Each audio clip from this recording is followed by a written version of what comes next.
and we are excited to have our latest installment of the Humanity and War Live series. I am the chair of the Lieber Society of the Law of Armed Conflict here at the American Society of International Law, and we are very, very fortunate to have Yale University professor Andrew March joining us today. Andrew teaches Islamic studies and Islamic law at Yale University and has also recently co-authored the article Caliphate of Law in Foreign Affairs, and with his co-author Mara Rivkin. And so we're really thrilled that he's able to join us today to discuss how the ISIL has been created, as well as some of their rules during armed conflict.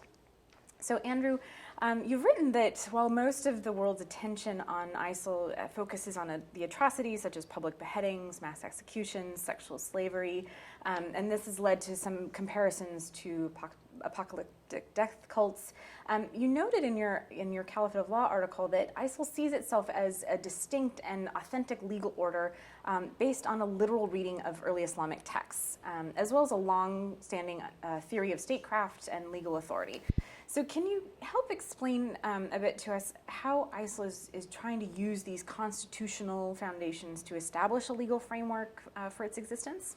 Excellent. Well, thanks for having me. Thanks for the invitation.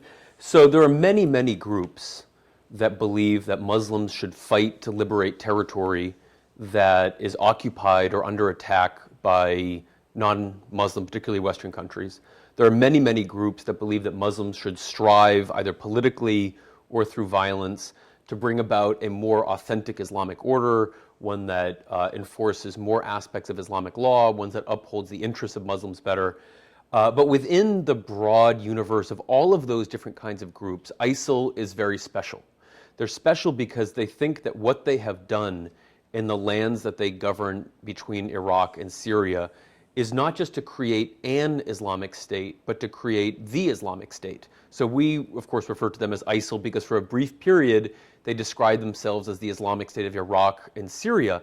But when they declared what they called the Caliphate, they declared themselves to be the Islamic State for all Muslims. And there is no other. There's no other state that can be legitimate or that can receive the loyalty of any Muslims. So their official title, they would refer to themselves as the State of the Islamic Caliphate or just the Islamic State. So what's special about this? What's special about this is that they believe that they have not only liberated larger amounts of territory than any other jihadi group before them, and not only have they applied in a more consistent and strenuous manner the most significant aspects of Islamic law, but they have restored the office of the caliphate. So in their view, and on the view of many, many schools of thought within Islam, the office of a particular political and religious figure who represents the unity, the political and religious unity of all Muslims, the caliph, is an obligation of the religion. It's not merely an arbitrary or a dispensable political aspect of the religion, but it's actually an aspect of their creed, right? It's what you in order to be a Muslim, you have to believe certain kinds of things, and believing in the necessity of the office of the imamate or the caliphate is one of them. And so they believe, as do many Muslims beyond the boundaries of their group, that Muslims are either in a state of sin or in a state of misfortune since the period when there's no longer a caliph ruling over as many Muslims as possible. And so they think that what they've done is not only extraordinarily significant for modern Muslim history, since 1924 when the caliphate was finally abolished by the Turks, but really in a kind of prophetic history. So they quote a very well-known prophetic hadith or a prognostication that for a while after the death of the Prophet, there will be a governance by a caliphate that is like his, caliphate in the prophetic method, followed by kingship, followed by tyranny for as long as God wills, eventually to have the caliphate in the prophetic method restored. So they feel that they have restored not only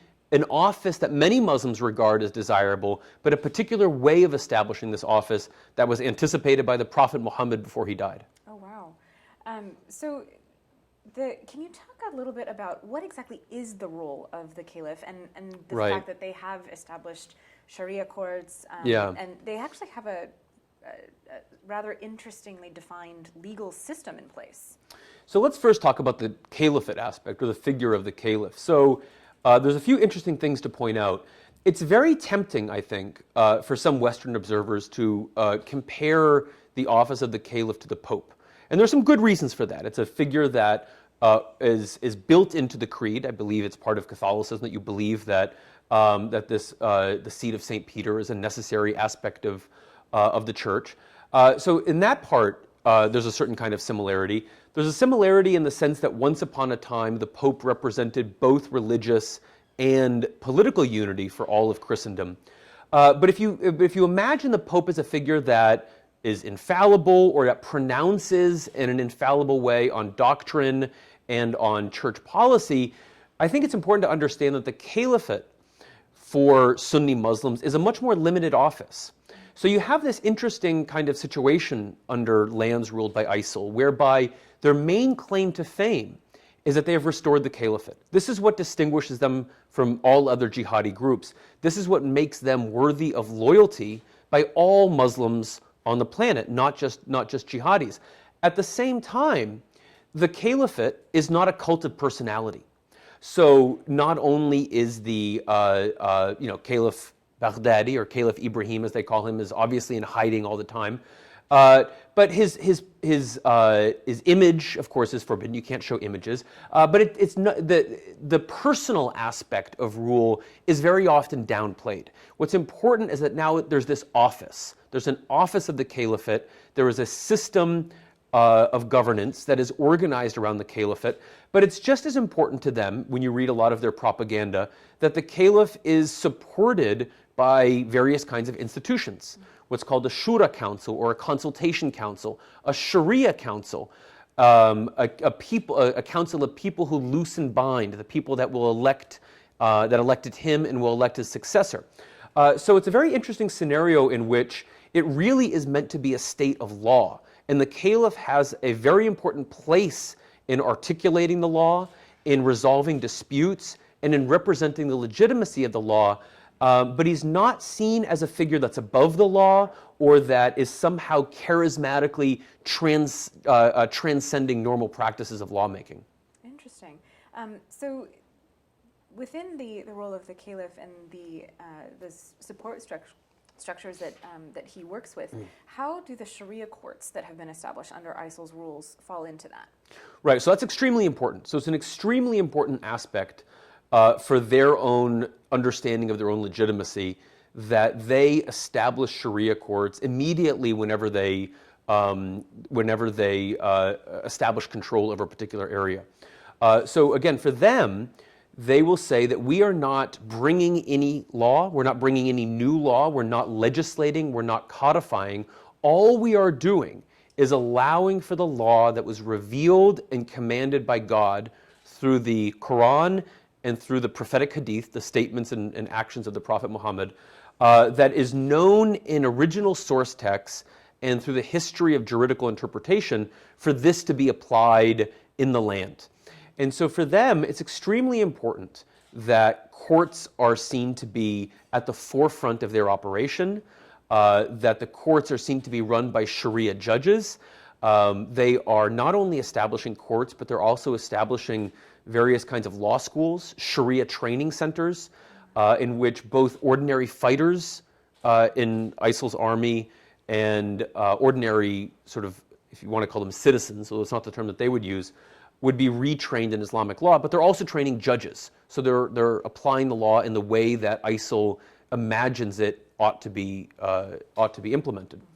So that's one thing. So they have one set of courts that they call Sharia courts, and these are the courts that implement the law that's been traditionally part of the understanding of Islamic law in civil areas, marriages, divorce, property, land disputes, trade, contracts, things like that, as well as certain areas of the criminal law. But apart from that, they also have a different kind of court system, which is kind of a court of complaints or a court of appeals. So if you feel that somebody that's part of ISIS's army or part of their bureaucratic apparatus has harmed you or has violated your rights or has overstepped their bounds, it's a very important aspect of their propaganda that you are able to bring this complaint to official offices. So they've also established what's known traditionally in Islamic law as mazalim courts, or courts of complaints or injustices. And that functions, it's fully part of Islamic law, and it's fully part of their vision of an Islamic state. But it functions in a slightly different way because it's not about merely applying the letter of the law in normal circumstances. It's about disciplining and making judgments in, with regard to very, very specific or particular circumstances. That's so interesting, especially the whole notion of implementation. Yeah. And quickly for the online audience, if you do have questions as we go along, please do tweet them in using the hashtag #HumanityInWar. Our Twitter handle is @HumanityInWar, and we definitely look forward to receiving your questions and asking Andrew as we finish up our questions here. So Andrew, if you could talk about, with this notion of implementation, can you talk about how ISIL defines or implements the different legal obligations or regimes between Muslims and non-Muslims? Right. And especially, how exactly do they view the Yazidi population? Yes. So it's very, very important for them that they be seen to be applying law in all areas that would have belonged to a pure form of Islamic law at the beginning of Islam, before it was corrupted by any other kinds of practices. So for them, the idea that a certain aspect of Islamic law violates modern notions of human rights or modern notions of Islamic laws of war is not something at all to be embarrassed about. It's something to be proud of, because it's a sign that they are upholding a higher standard of justice that comes from a higher authority and that relies only on internal Islamic sources. And so we've seen all kinds of terrible atrocities, the enslavement of Yazidis, mass executions, mass killings. But it's also very important for them to say that what they're doing is not random, it's not lawless, but it's governed by an interpretation of Islamic law. So take the population of, in theory, Jews and Christians, although in practice, I believe there's only Christians that still live under territories governed by ISIL. For them, it's very important to say, at the level of propaganda at least, that they are offering the Christians the same kind of bargain, the same kind of social contract, if you will, that was offered to the Christians of Jerusalem by the second Caliph Omar. So they will say Islam devised a perfectly just and reasonable way of dealing with multiple communities. They don't look to the, let's say, the Covenant of Medina for governing relations with non-Muslims. They look at what's known as the Pact of Omar, when the Christians of Jerusalem met Omar outside of the gates and presented him with a kind of a list of stipulations that they would abide by. And so when ISIS conquered Mosul and Raqqa, they reenacted a kind of what they call the Dhimma Pact, or the Pact of Security or Protection. And so they will say everything that you've been living under until now has no legal validity. So you have to sort of reestablish your legal protection and your legal validity under our protection and under our governance. And so this happened in the form of a very specific contract in which they elaborated various conditions and stipulations. So for example, Christians are allowed to pray inside their churches, but they're not allowed to build any new places of worship. They're not allowed to pray too loudly. The idea is that Muslims should be able to pass a church and not hear anything, not be offended by hearing sounds of people praying or things like that. Non-Muslims are required to obey all aspects of Islamic law in public, but in private, they're actually allowed to drink alcohol and eat pork. They're not allowed to trade it, and they're not allowed to consume it in public. That's what the stipulation says. But the document's also quite interesting because it seeks to sort of enact a kind of mimicry of the original Pact of Omar. And so you get these kinds of stipulations that have no modern applicability. Like Christians, they say, are not allowed to use clappers or drums inside the church. To the best of my knowledge, and I've checked with a few experts, modern Syrian Christians don't do anything of the sort. So the only reason why this is in the contract is because it was in the original one from, I believe, the 680s or something like that. So 660s. So you get the idea that that this is more about enacting their declaration of their own fidelity. Now, Yazidis are, on the other hand, are a completely different scenario. So the doctrine that ISIL adheres to stipulates that the people of the book, those that received a scripture from God, a monotheistic scripture, before the advent of Islam, are allowed to continue in their religion with their lives, their property, and their honor respected. But other religions, for example, those that came after the advent of Islam, so they might see certain groups like the Baha'i community or the Ahmadi community in Pakistan as claiming to have received revelations after prophecy had been sealed with the Prophet Muhammad. And so they will say that those kinds of groups have no claim to protection. Interestingly, they will also say that groups that were once Muslims but apostatized and left Islam are also owed no protection. And unfortunately, in their case, that includes ordinary Twelver Shiite Muslims. So they regard Twelver Shiite Muslims to be what they call rejectionists or rawafid, because they reject the validity of the first three caliphs after the Prophet, and regard them as holding doctrines that render them outside of the pale of Islam. And so, but they're not a previous religion. They are a kind of apostate religion, and so there's no basis for recognizing them within the Islamic State in the religion that they presently practice. The Yazidis are still a more interesting case. One of the ISIS propaganda documents that I've looked at said that when they knew that they were about to take the Yazidi areas around Sinjar, they actually created a task force, an intellectual scholarly task force of scholars to research the issue of the Yazidis. Who are these people and what's their status within Islamic law?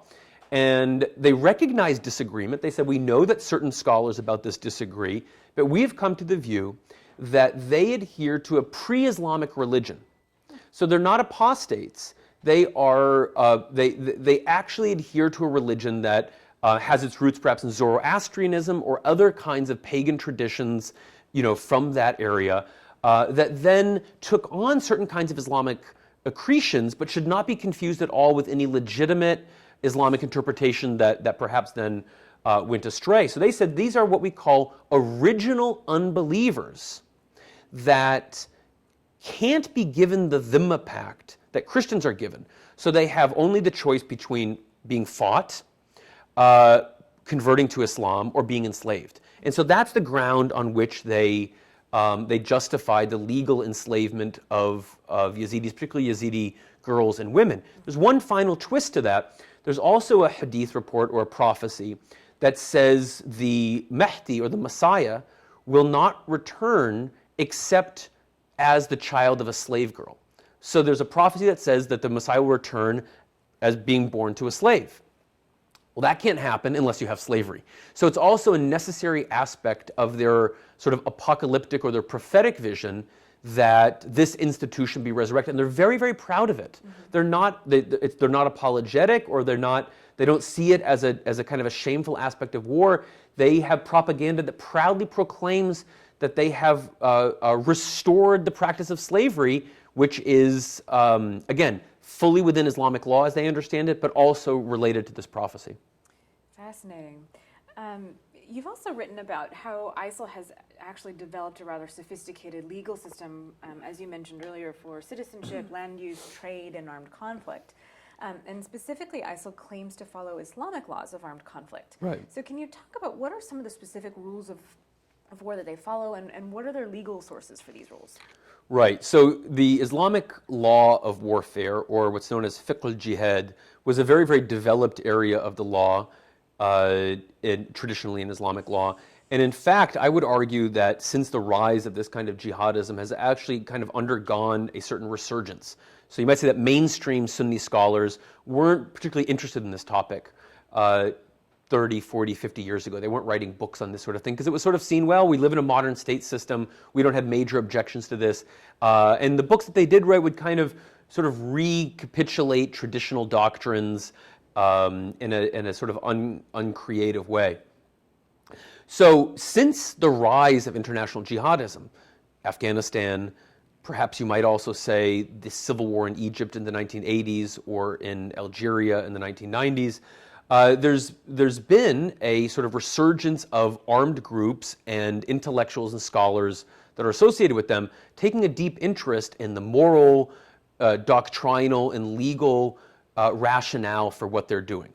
And so in this area, I would say that ISIL is actually not as original or not as special as they are in the area of having reestablished the Caliphate. So they sort of have inherited a discourse of speaking about jihad that is sort of in the broad tradition of what Al-Qaeda theorists and thinkers developed in the 1990s and more so in the 2000s. And so some of the main aspects of this involve the following. One, a pretty categorical rejection of the modern state system. So if you're interested, and I suppose a lot of listeners probably are, in how do you start to connect this at all to IHL, one important thing to keep in mind is that their entire basis is a rejection of the modern state system. No modern states, with a few possible exceptions, have any real legitimacy. There may be circumstances in which you have to obey or not harm a state that you live under. But by and large, the existing states don't have a deep kind of moral status or any moral status at all the way they do with an IHL. IHL begins with the sovereignty of states. Islamic laws of war traditionally, but also what the jihadis are resurrecting, begins with the destruction of that special moral status of, let's say, modern the states that were designed by the colonial imperial system. So that's one important thing. So what are you left with? You're left with a focus on the Muslim community. Who is the community that has a right to wage war? It's the Muslim Ummah. And they see themselves as representing the Muslim Ummah. So then you say, if in modern IHL, warfare is conducted between states, there's a kind of a neutral or a generic friend-enemy distinction. In Islamic law, it's a Muslim enemy distinction. So now the enemy, who is the enemy? The enemy can either be a outright non-Muslim invading force, and this is what they would say is going on in Afghanistan, Iraq, Syria, Israel, Palestine, a number of other countries. The enemy, however, can also be erstwhile Muslims. So if you have a Muslim, an ordinary Muslim, who has betrayed the Muslim community in taking up arms or helping the enemy, they become part of the enemy force. But the distinctive modern jihadi doctrine is also that certain modern Muslim states can be apostate regimes. So if you have a state authority that does not apply Islamic law in full, does not advance the interests of Muslims, is allied with certain Western or other colonial powers, then they would argue that those regimes are no longer Muslim, and they're beyond even the kind of regime that you might say is sinful or corrupt, but not infidel. So they would say that there are certain kinds of countries that are absolutely have left the fold of Islam and therefore must be fought. And that this is a kind of defensive jihad, but one that happens on the territory of where Muslims are the majority, but fighting against existing Muslim authorities. So the UN has actually reported that ISIL is obviously violating existing international humanitarian law and the rules of war that were codified in the Geneva Conventions. But of course, if ISIL is claiming that their understanding of the entire framework of this foundation is illegitimate, but they do have some key understandings of their own rules of warfare. Can you talk about how those rules may be similar or probably more likely different in actual practicality? Yes. So just like in any theory of just war, there are rules of use ad bellum and rules for use in bello. Rules that stipulate when you may fight or go to war, and rules that govern what you may do in hostilities. So I think the previous question got more to the question of ad bellum. When are they permitted to fight, and why do they regard war as legitimate? In terms of in bello questions, you might say that if IHL is founded on certain kinds of core principles of distinction between combatants and non-combatants, or proportionality, those kinds of things, Islamic law absolutely has those concepts. The problem is that when Islamic law is being interpreted by groups like Al-Qaeda or ISIL, they begin with completely different conceptions of what a civilian is or what a non-combatant is. So first, you have to ask the question, are these non-combatant populations Muslim or non-Muslim? Do they belong to a power that is fighting or harming Muslims? If you find yourself in a jihad that is legitimate, let's say one to liberate a territory that you believe to be occupied or governed unjustly, there are a larger number of groups of people that they regard as morally culpable in ways that hopefully would not be so regarded under IHL. So if you, to move away a little bit from the ISIL question, when you ask the Taliban, for example, that's fighting a civil war in Afghanistan, do you recognize a principle of distinction? And do you recognize a category of non-combatants? They will say, yes, we do. We absolutely do. But our conception of non-combatant is not completely different from yours, but it's certainly not yours. So we don't regard somebody that works with the Kabul government to harm Muslims, to kill Muslims, as a non-combatant. For us, non-combatants, people that are not with us, are those who are completely morally innocent, minding their own business, not obstructing the jihad, and perhaps ultimately would like to be governed justly according to Islamic law. So when you switch over to a group like ISIL, it's very, very similar. So if you're talking about Iraq, well, again, are you talking about Sunnis or Shiites? For them, Shiites may be non-combatants, but they're not necessarily moral innocents, and they're not necessarily granted immunity from harm. So then are you talking about Sunnis? Well, there you might say, well, what are these Sunnis doing? Are they collaborating with the Baghdad government? Are they collaborating with the Damascus government? If so, and even if it's sort of at the level of a tribe or a group or an organization, you might say that that they are that's a legitimate target in warfare. Are they perhaps civilian contractors for a government? Are they spreading propaganda against ISIL, the Islamic State as they see it? So there's a wider range of, let's say, non-military activities that they think can render somebody engaged in a kind of crime of what they might call spreading mischief on the earth or betraying the Muslim cause. Thank you. So for the rules that ISIL actually does have in play for armed conflict especially, how do they actually enforce these rules? Well, they have courts, again, so you back at the beginning of our talk, I mentioned something called the Mazalim Courts. So the Mazalim Courts are designed to, they're sort of like disciplinary courts for soldiers and people that work within the state administration. So ISIS propaganda, for example, has released videos of ordinary, what we would call citizens, they don't use the word citizen for obvious reasons, but ordinary Muslims that have gone to ISIS courts and complained about treatment from ISIS soldiers. So somebody insulted me, or somebody slapped me, or somebody took some of my property, somebody harassed me or did something like that. And at the level of propaganda, they will be proud to claim that they punish these people. So there's one propaganda video that's fairly well known, in which there's an older gentleman talking about how wonderful it is to live under the Islamic State. They brought justice. There's dignity, there's rule of law, and I brought a complaint against somebody, and he's now in jail as we speak. And so they will very often issue propaganda statements in which a Mazalim court sentenced a commander to a particular punishment. He was perhaps relieved of his command, or he was fined, or perhaps he was lashed, or something like that. He was given a discretionary punishment. So this is the kind of thing that happens all the time and is much more likely to happen in this special kind of court that's for disciplining members of the state administration. So just as a follow-up question, as a general rule, do they typically, or do the combatants actually comply uniformly with their own rules of warfare? So I'm a little bit hesitant to go sort of beyond my expertise in saying what happens on the ground. Of course, we know that they're committing atrocity upon atrocity and are doing terrible, terrible things. And of course, their use of violence and their use of force is motivated not only by an abstract desire to uphold Islamic law, but also to win and also to terrorize enemies. And when they are on the back foot, as they are now, it's much more likely to see the kinds of things that happen within armies that are retreating and so forth. So I don't want to say what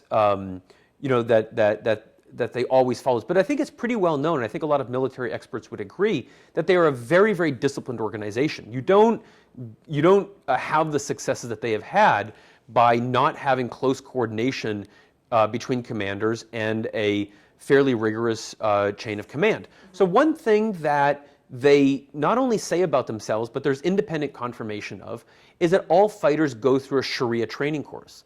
The way that members of a regular state army might take a course in rules of engagement or the Geneva Conventions or something like that. So they go through a Sharia training course. This doesn't just cover laws of war, but it covers all other kinds of aspects of behavior and belief and creed and so forth. And so an important thing to remember is that they want to govern. Their whole basis is governing and proving that they can govern and they can bring a better way of life to Muslims. A big problem here is that there are many areas, particularly when it comes to things like property or wealth, where there's a lot of discretion within what you might call the Islamic law of state or the Islamic law of statecraft. So first of all, property can be seized in war as war booty, and a fifth of that goes to the state. The rest of it is distributed to soldiers. But there's also a certain amount of discretion of saying, well, all property that belonged to a previous regime is now state property. So you could imagine a lot of room for abuse of saying, well, none of this property that was held was actually held legitimately because it was not established by Islamic law or it was distributed by the Ba'athist state. So there's a lot of room for abuse, even on their own terms of law, when it comes to things like taxation or claiming property. Excellent. That actually segues perfectly into my next question. But again, as a quick reminder to our online audience, we've received some questions already, but if you have additional questions about this discussion, please do tweet in your questions using the hashtag #HumanityInWar, and our Twitter handle is @HumanityInWar. So my next question actually was that you've mentioned that the radicalization of ISIL and its authority, especially in the prophetic method, is easier to sustain during a time of war and emergency, especially with this seizure of land, et cetera. So what are the options then for ISIL moving forward? Well, so first of all, of course, that's largely a military question. And so, they are now under extreme pressure from coalition airstrikes and from other rebel groups and so forth. So what's going forward for them is largely a question of their sustainability as a military force, and their entire sort of claim to the broader jihadi community was that they are remaining and expanding. So they are here to stay, they're not folding, but they're also expanding. There hasn't been a lot of expansion. So that's one important thing. They're also functioning on a kind of war economy, which is, selling oil through the black market, other kinds of things like that. So, there's a lot of writing in the public sphere, and I've been guilty of this as well, of focusing on how much of a state they are. So isn't it kind of amazing that the Islamic State of Iraq and the Levant has a consumer advocacy or consumer protection bureau or something like that, that they have all of these kinds of, that they're not just a jihadi group, but they have all kinds of state-like institutions of governance. I think we get that point. But I think it's also important to keep in mind that they are also sort of, functioning in a completely unstable wartime footing that doesn't actually give them a chance to test their model of having an actual alternative state model to the modern state. So the quote that I think you're referring to was more along the lines of this. They're claiming to be a state, but they're also claiming to have completely gotten rid of the modern state. So there's no parliament, there's no kind of system of codifying law. They don't claim that the state is the source of sovereignty. They claim that the traditional body of Islamic law is the place where sovereignty is found. And to do this, they've set up court institutions where judges don't apply a codified law that a state sets out. There are guidelines. The Islamic State will often issue guidelines about how they're going to do things. But it's based on this idea that the law must not be codified because it comes from the source material of the prophet and his community, and it must be implemented by judges. And then there's a few areas of administrative law, or what you might call sort of public law, that have to be dealt with in a kind of discretionary way by public authorities. So that's great. That's an alternative model that appears to get rid of the trap of the modern state. But how is that sustainable over a long period of time? States exist to perpetuate themselves. And just to give an example that's not particularly appropriate for ISIL, but look at the Iranian Revolution. So the Iranian Revolution came to power on some similar notions, that there exists this divine law, the jurists and the scholars know it. All we have to do is come to power, and you'll have courts that will apply the traditional Islamic law as it existed before modernity. But as soon as you establish a state with bureaucracies, with schools, with an economy, with all of the kind of the apparatuses of modern society, then those things tend to take priority. Those things tend to be more important. They tend to have the weight of resources. That tends to be where careers are funneled. And there's a kind of iron cage, as Max Weber would have said, that even a kind of well-meaning, sort of reactionary, scholarly revolution falls into. And the point that I was making there is, imagine we left ISIS alone. Imagine we just left and they had their own little area, and imagine even that it's sustainable somehow. It's hard to imagine what kind of state could exist merely at that kind of unofficial, uncodified way of governing itself. One of the online questions that we actually just received deals with this notion of them claiming statehood, and they've developed this legal system. So, is there, in your opinion, any possibility for accountability for the crimes that they've committed, particularly against the Yazidi people, to hold them accountable for some of these crimes? Probably not in their courts, because they would see their Right. behavior is absolutely legitimate, but even within the international system, is there a way to hold them accountable for the crimes that they've committed? Well, that's up to the international system. Yes. So you answered the question exactly right. So not within their system. So they would say slaves have rights. They've issued certain kind. Again, I've just said that they don't codify things, but they've issued codes. They've issued guidelines for slaves. Slaves do have certain kinds of rights, and they would say, that we have institutions in which people can complain about things, and that we have accountability within our own system for violations of the law as we understand it. So we, of course, don't recognize any of that, and we must not recognize any of that. And so, if there will sometime in the future be a war crimes tribunal for Syria that hopefully would prioritize the war crimes of the Assad government, but would ideally also hold to account the crimes of various jihadi groups, of course that would be a crime, and of course that ought to be held to be accountable. But there's no, and yes, many Muslims would recognize this as legitimate, as a necessary thing to do, and are absolutely appalled by this so-called restoration of slavery. But there's no point of having a conversation with ISIL about that. Right, because again, they think it's perfectly. They're very proud of it. Right, and the modern statecraft apparatus. Well, the institutions of international law have absolutely no legitimacy. They are as legitimate for them as an ISIL court is for us. So to say that for them, ultimately all of the world should be governed by Islamic legal institutions like the kind that they have established. Imagine you or I saying that we should be held account for our crimes to some court in Mosul or Baghdad if they ever take Baghdad. That's how they would view the idea of The Hague or something like that. You've mentioned that that this law, they believe, should apply to all Muslims anywhere. So not just in the physical territory that they control, but anywhere, whether in the United States or Brazil or wherever a Muslim may be found.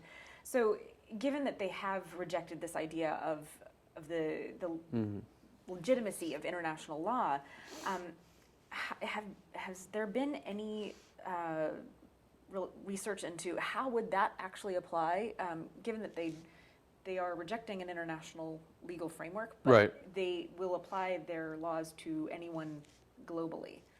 Well, so there's a claim that they have established the caliphate for all Muslims, and all Muslims now have a moral obligation to pledge bay'ah, or the oath of loyalty, to them.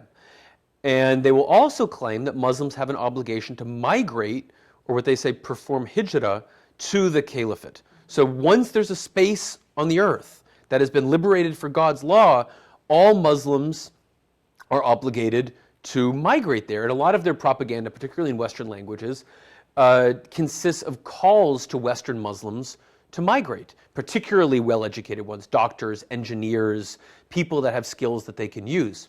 Now, there's a problem with that. You can't have 1 point however many billion Muslims migrating to this small space in between Iraq and Syria.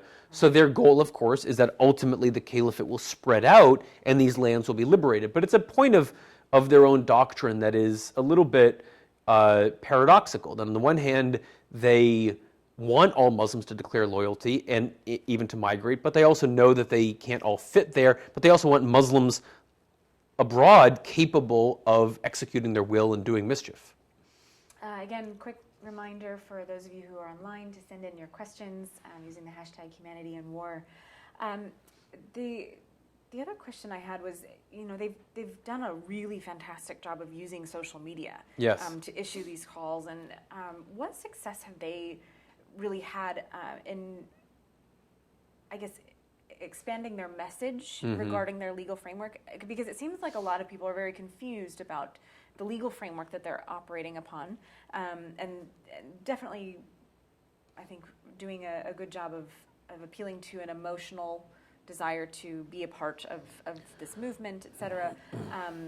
But when people are joining, or we've even seen quite a few people actually going to ISIL-controlled territories, do you think that they really understand what it is that they're signing up for as far as a legal framework? Right. Very good. Very interesting. It's hard to know.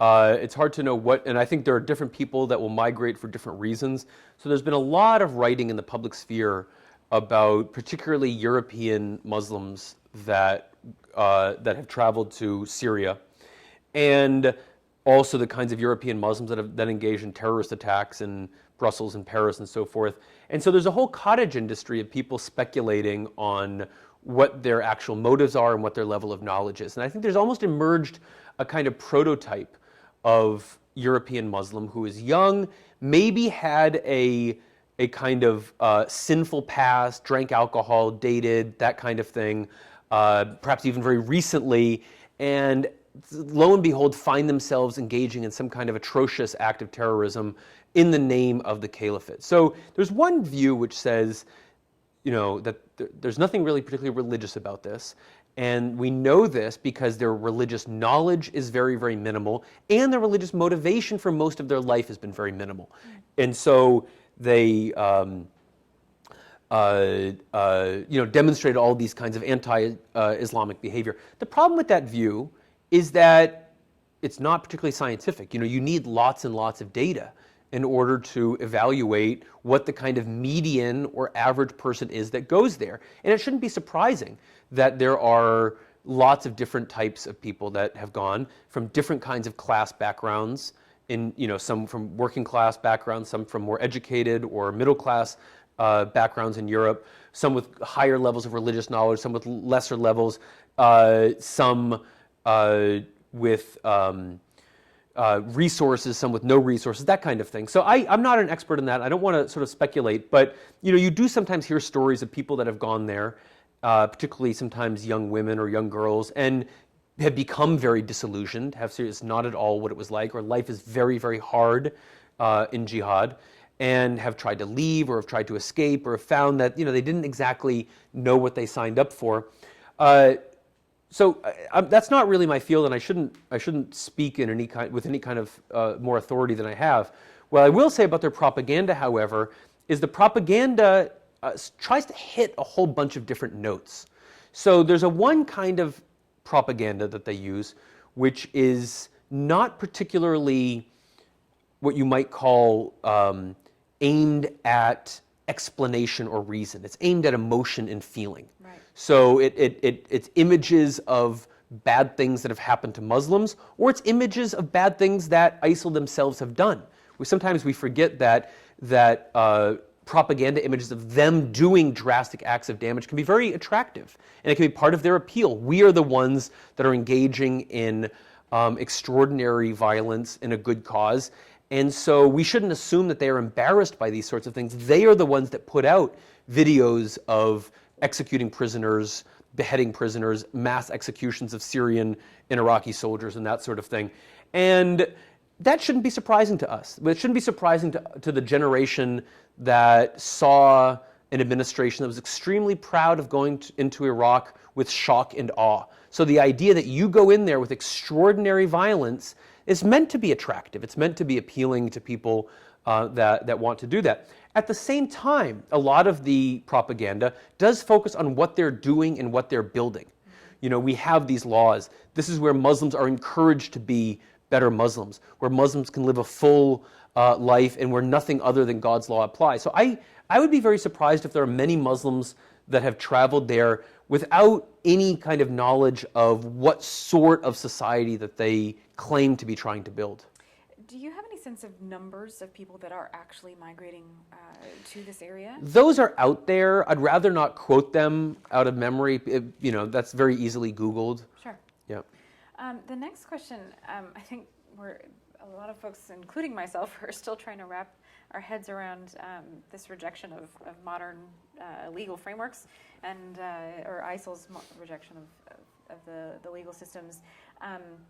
So the question was, you know, whether in your opinion the actions of ISIL violate Article 2.4 of the UN Charter, which says that member states, of course ISIL is not a member state, but members should refrain in their international relations from the threat or use of force against the territorial integrity or political independence of any other state against the purpose of the United Nations. So I guess the question is, could ISIL ever be seen as a state under the understanding of the UN Charter that exists? And then if so, is there a way to hold them accountable for the use of force against other states? Right. So, as you said, they're not a member state, so they can't, as a member state, be seen as in violation of that. Of course, their entire aim is to undo all of these modern states. So yes, now, some people, well, so could you ever imagine them being a state within the modern state system? Could they achieve recognition? I think we're almost at a point where we could imagine that happening with the Taliban. We could almost imagine some kind of peace deal in which the Taliban are again governing Afghanistan, but they say, you know, we only want to govern Afghanistan, and there's some kind of recognition. I don't know how desperate they are to join the UN, but you get the idea.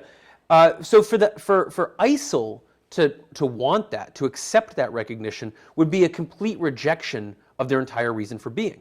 There may be an entity there, but it wouldn't be the entity that we see today. It will have transformed itself in some fundamental way. Especially since they're rejecting the entire framework of Yes. modern international law as we know it. Yes, and the idea that non-Muslims are in any position to recognize them at all. Interesting. There's been a lot of talk recently too about how other groups such as Boko Haram or others have expressed support for ISIL. In your research or in your work, have you seen any possibility for them of actually legitimately joining forces or becoming sort of under the apparatus of ISIL? Yeah, so there is some evidence of that. So one of their major ways of expanding is not just by pushing the boundaries of the land that they govern within Syria and Iraq, which seems to have reached its kind of limits for the time being, but by receiving the bay'ah, or the oath of loyalty, from jihadi groups around the world. So you mentioned this has happened in Nigeria, Sinai, Yemen, Philippines, count the places. There's many, many different sorts of places in which this has happened. There's even a group in Afghanistan in defiance of the Taliban that has done this. So then the question is, so what? So there's a prestige value for ISIL to receive this. They're recognizing this is where the action is. Nobody's talking about Zawahiri anymore. He's irrelevant. We're where the action is. So they get a prestige value from that. And then some of these other groups themselves often receive a kind of prestige value. They are aligned with what may be regarded as the most important and dynamic Salafi jihadi organization, gives them a certain kind of legitimacy. The question then becomes, what is the hierarchy or of command now. And so there's some evidence that after receiving the bay'ah, the caliph or the office of the caliph does issue edicts to those groups requiring them to set up certain kinds of courts and to follow certain kinds of aspects of law. In principle, they should also be under his command in terms of war decisions. So attack here, don't attack here. That's the whole purpose of giving the bay'ah, is that they have to obey him in those kinds of commands. I don't have knowledge off the top of my head of whether any groups like in Libya or Nigeria or wherever have changed their tactics or have redirected their attacks because of a direct command from ISIL. Somebody else may have that knowledge. I think it would also be interesting to know whether these other, maybe now affiliated groups have taken on some of the tactics that ISIL does employ, yes, as opposed to refraining from doing something, if they've actually started doing other things that ISIL has been known, and atrocities that ISIL has been known to commit. Right. So in some cases, this could lead to greater violence. In some cases, like Boko Haram, it might lead to less violence. So there is a sense, at least, I don't study Boko Haram as closely as a lot of people, but my sort of sense, at least from the news reports, and let's assume that a lot of them are accurate, are that they do fit more the model of a group that is engaging in a kind of less legally regulated violence. Sometimes, there were reports, again, I don't know if they were in the end validated, but of violence against their own wives. They had taken wives and that they thought that they were going to lose some territory. I believe the report was that they had killed them or they were going to before the Nigerian government. I don't want somebody out there to correct me on that, so I'll just say this is how I remember it. But that's the kind of thing, if anything like those kinds of rumors are true, or enslaving Muslims, taking those kinds of captives, that's the kind of thing that you could imagine coming under the umbrella of ISIS could lead to at least less of that kind of violence. Interesting. Well, thank you so much for your time today. This has been a truly fascinating discussion, and I think that quite a few folks in the humanitarian community are really struggling with these issues, particularly when thinking about how do we even try to engage, or if we should engage ISIL in order to provide assistance and aid to the survivors in those territories. So we really appreciate your time and your expertise in discussing this. So thank you so much again. Thank you. For those of you who are watching online, please do join us here on Thursday night. For those of you who are in Washington, D.C., we will be having a panel here at the American Society of International Law headquarters at 6 o'clock, and with a reception to follow.